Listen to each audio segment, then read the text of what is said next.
被搶晒啦。就是為了省一點錢，就再過來買咯。對呀、哦，你覺得現在那麼貴？哦，現在一克要差40-50塊錢啦。各式各樣嘅黃金產品當中，最熱賣嘅就係龍鳳手鐲。呢一間喺香港有80間分店嘅珠寶連鎖店，以前一日最多只係可以賣出幾千隻龍鳳鐲，不過呢幾日就暴漲到超過1萬隻。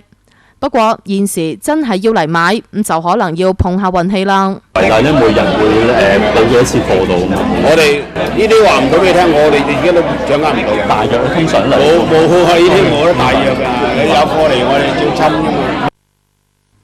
一對合共37.5克嘅龍鳳手鐲，幾個星期之前要賣到16,000蚊港紙以上，不過而家只要14,000蚊左右。不過要提醒大家，如果攜帶超過50克金銀商品入境嘅話，要向深圳海關進行書面申報，否則有可能當作係走私案嚟處理。好啦，下面再嚟睇下今日最關注啊！